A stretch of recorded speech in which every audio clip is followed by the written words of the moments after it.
Hey everyone, today we're going to be doing a reaction video. Thank you for clicking on my video. This is me in present time, but later on I'll probably be putting in a title for the video, and it was probably very dramatic and exaggerated to get the clicks, but I think what I'm talking about today is a very important topic. So a little bit of background about me is that I'm actually a graduate of the performing arts here in South Africa. I studied a 3-year qualification with a specialization in musical theatre. I was predominantly doing dance. I was a dance major. And then I went on to work for 2 years, mostly backstage work. And I have currently this year decided to leave the performing arts after dedicating 5 years of my life to this industry and to this work. I still love the theater, I still love the arts, but I've decided that this isn't something that I can actually see myself doing long term, and I want to give a lot of young people the opportunity to make that decision for themselves. And a lot of the time they make that decision and decide this is not for me, I don't really see where this is going, when they've already dedicated years and years and years. A lot of the information that I'll be putting on my channel, I only learned in my 3rd year of study for industry prep, and had I known in my 2nd or 1st year of study or even prior, I probably would have maybe made a different decision or would have gone about it a bit differently. So today I'm going to be doing a reaction video to Penuel the Black Pen. This is a 7-year old video, so this is done 7 years ago. But he actually is a very, very big creator right now, so maybe you should check him out. He's got some interesting ideas, interesting conversations around politics and just culture in South Africa. I think he's a very interesting creator, but a lot of the creators that I'm going to be using and commenting on their material, I would love you to always check them out and support other creators, other artists. And later on in this for the growth of this channel, hopefully I'll be able to review performances, review theater shows in my area in South Africa that you should go see, because at the end of the day, I don't want this just to be a sad conversation about how, oh, I didn't make it, I'm a failed actress, I didn't make it in the industry. There are things that you can do to guarantee, or maybe not guarantee, but to improve your chances of success. And supporting the arts and participating is one of those things. As we generate more patrons of the arts, we grow the industry. So I definitely want to encourage patronage of the arts. I definitely want to encourage patronage of theater, but we have to also get real and talk about the real struggles and difficulties of being a performing artist in South Africa. So I'm going to react to the video now, and hope you really enjoy the video. So I've got the recording here. I just opened it and I realized I mispronounced his name, so apologies. So we're going to start watching the video, and hopefully it'll pop up somewhere here on the screen. A very good morning. This is Penuel the Black Pen and the king of the Nguni people. A lot of people have been asking me about the... He's very confident, and that's really great, because that's something that I lacked when I was doing a lot of auditions. I lacked that when I was in school. I lacked that even before I finished high school.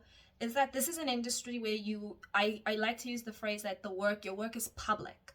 It's public facing work. It's public, not just public facing, but your work is public. So you're putting it out there. So it has to be really, really good. It has to be something that you're willing to show other people, but also you have to be confident in what you do. So if you're really considering going into this industry and you're lacking confidence, I would say work on your confidence. Having skill is important, having passion is important, but I think 50% of the fight is having confidence. Entertainment industry and how to get into acting and commercials.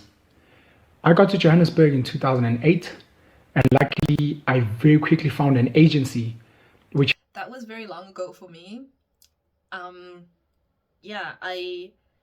That was a long time. I was a child. So when I first, this is the second time I'm watching this video, but when I first watched and I heard 2008, I was like, wow, he looks, that was a long time ago. So I didn't even think, he was significantly older than me. So that's interesting. Which helped me go to what they call castings, which is basically auditions for commercials. That is something that we did in industry prep. One of the main things that we do in industry prep is how to get an agent. I'll probably talk about the process of getting an agent, having an agent. I was only with my agent for a few months because I wasn't really liking the castings that I was getting the whole thing, this type casting, you have to have a type. I didn't really feel like any of the castings fit my skills, and they were also surrounded a lot towards film as opposed to theater, and I was theater trained. I didn't really have a lot of intention of going into film. So yes, if you're really into this, confident, get an agent. Get an agent, which we'll talk about what agents might be looking for or the process of getting an agent. From there, in that same year, I was very lucky to get probably about 10 jobs, made very good money as a student. I was doing my honors in accounting at the University of Johannesburg, and I was very lucky. And over the following years thereafter, I did probably over 20 commercials. I featured in a couple of. If I remember from industry prep, international commercials can make you quite a bit of money. And depending on what you do, your agent will take a cut. So the cut will depend on the work that you do. Theater might be a little bit more less, a bit less. Film and international will be a bit more. And I think commercials, they take a little bit more. So depending, their rate will vary depending on the type of work that you're getting. So it would make sense that agents wouldn't prefer you to go and do commercials, international commercials. They really push for that because they make money when you make money. So if you don't work, they don't make money. Of soapies like Generations, Benelanders, Zabalaza, and recently Broken Vows. When we grew up, our parents advised us almost not to go into the arts. They told us there's no money. They told us we should rather focus on more concrete careers like accounting or law or engineering or medicine. Having been exposed to the industry, having spent a lot of time with people in industry, I now almost understand why people would tell you to stay away from the industry. I just love the way he phrases it because he starts to say, like, we're usually told not to do this, and then you want to say, but. And instead of saying but, he's like, oh, and I understand why. And it's not to give the industry a bad name. It's not to say that you shouldn't do this kind of work. But I think a lot of us, we don't really fully understand. And even when we have some of the information, it's very superficial. And then some of us, we have the information. It's not superficial information, but we don't know what to do about it. Okay, I still want to do this work regardless, but we don't know how to actually fix the problems ahead. So I think we need people to come out and actually give us the tools and to give us the knowledge as to, well, if the issue is that I can't find work, then how do I fix that problem? Kids need to understand this, and a lot of celebrities, a lot of actors don't get to be fully honest about what's happening in the industry. In the South African industry, there are only a few platforms that allow you to act, for example. And at the peak of that acting, you're probably looking at getting a stable gig on Generations or another big soapy, like Inspire, for example. I can't say much about film, but theater is a very much job-to-job kind of work. Most of the people that I knew who are still working, they do it job to job, and they do multiple jobs. And they sometimes have something on the side. We'll talk about that. And, that's what he says later on in the video. He will encourage you to start a side business. But, he doesn't say what side business is. And that's kind of where I want to fill that gap and say, here are some examples of things that I've seen have worked and the roadblocks and things that I've seen haven't worked.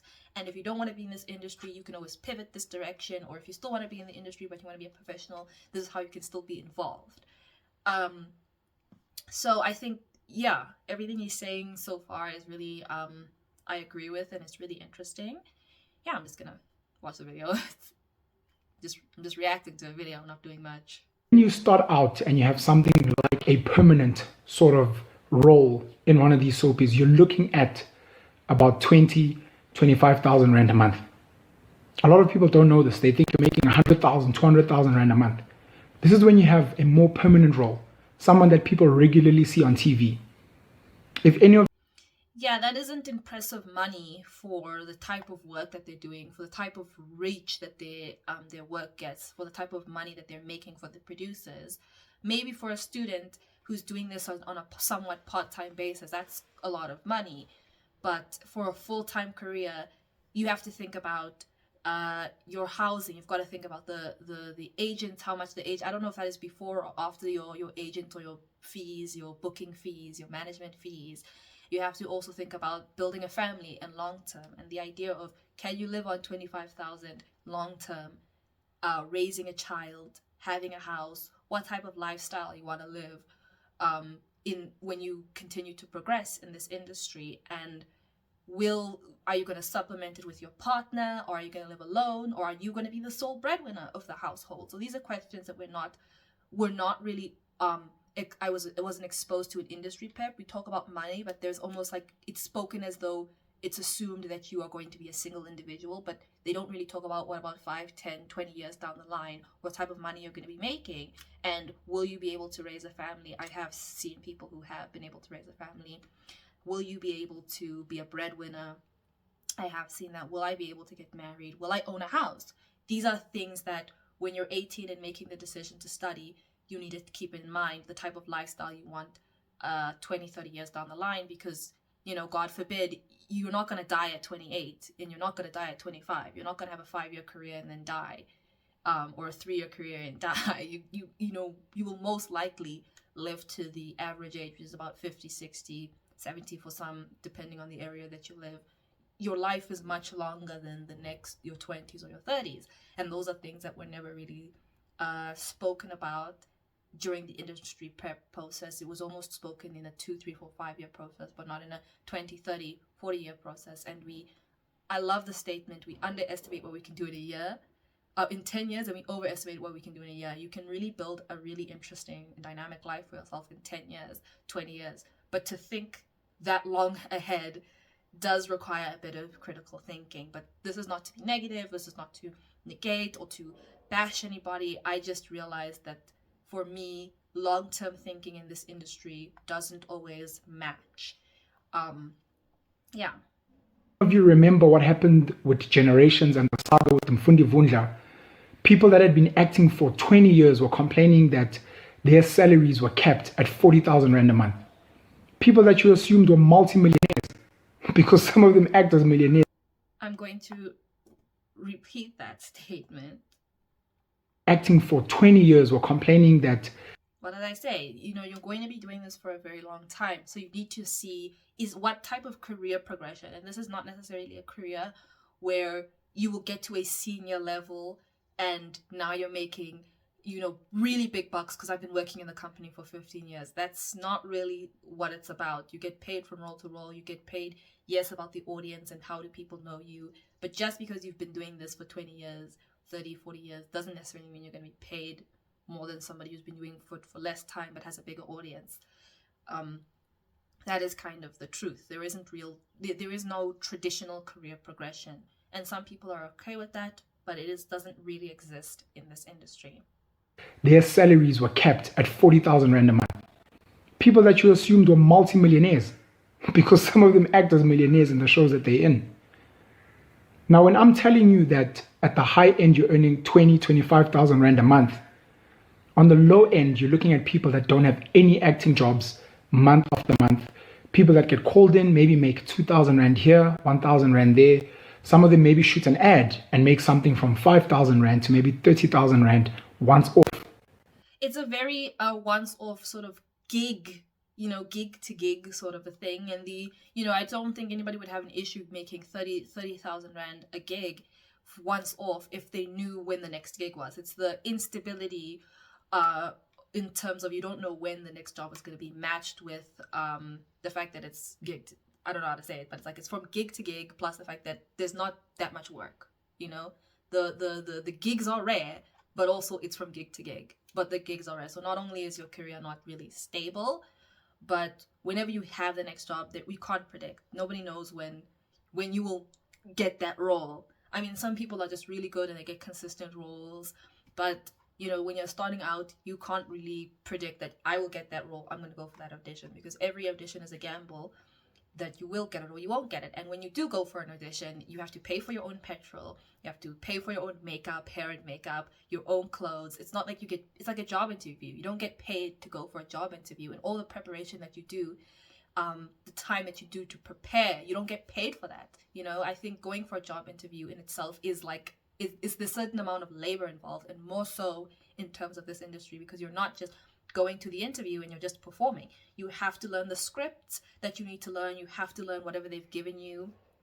If there is dancing, you've got to prep your body. You've got to prep your voice. Sometimes you have to have your repertoire file to take a song, learn a section of the song. That's, you know, there's so much work involved in prepping for an audition, and that is unpaid. So there's more unpaid work than paid work, and that's almost like you're like rehearsing for an audition. You don't get paid for that.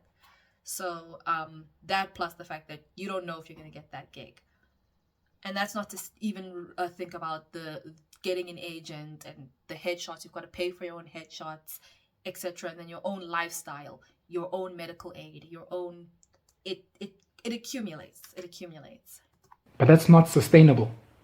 Not sustainable. So what's my advice today? I'm going to add a caveat, not sustainable, if you don't have somebody else who is supporting you, or if you don't have another job. If this is your sole source of income, you don't have someone else supporting you, you don't have another job, it's not sustainable. But that's where I wanted to make a caveat, because you see a lot of people who are actually going from job to job, and they are sustainable. A lot of them might have they might live at home still, they might have help from other people, they might have a partner. Usually it's like a husband with a performing wife, maybe it's a performing husband and a supporting wife, maybe they have some other jobs, they do more than one job, and that's kind of what you don't see. And it's not to say that's a bad thing. Everybody's has a right to whatever lifestyle they want, but that is, you know, what I've noticed, what I've observed. Some people run their own studios, acting studios, they teach. Teaching is a very big thing. But that's something that I wish I had known, is that the people that you see doing well are not necessarily living the lifestyle that you want. If you want that lifestyle of independence, if you want to get your own home, you know, they probably are not necessarily doing that. Some of them are. I'm not saying it's impossible, but there's so much that comes into this that we don't see. Advice today is, if you are really, really passionate about acting, if you are really, really passionate about the entertainment industry, do more research, speak to more people, and get the honest truth. Do more research.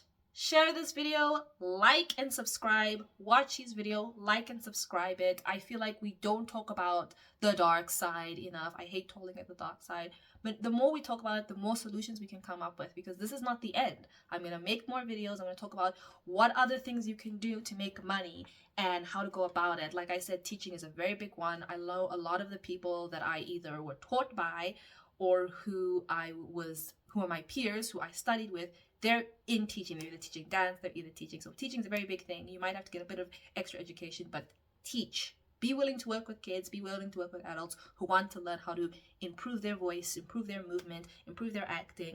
Teaching is a good thing. It's okay to teach people what you already know. It's a great skill.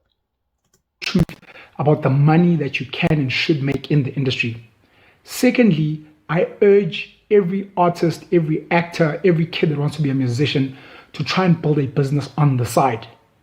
What is this for? Skill. This is so that you can eat, you can pay rent, you can get by. I think the term is concur. A lot of artists struggle because work is not sustainable, it's not consistent. If you look at musicians, for example, a lot of them don't always have hit tracks. And if you don't have a hit track, you don't get booked. And if you don't get booked, you don't eat. So try and build a business on the side. If you're not building a business on the side, try and get part-time employment so that you can pay rent, so that you can eat. The video ends quite abruptly, so I'm going to end my video here. 20 minutes just talking on a 4-minute video. I probably repeated myself a lot and stopped and started a lot, but this is my first reaction video. And I hope a lot of the information that I've added was of use. So I hope you really enjoyed this video. Please watch my other videos. I think they're gonna have pretty interesting and useful content, and I'm gonna keep doing these reaction videos, and you should have an amazing day. I will see you in the next one.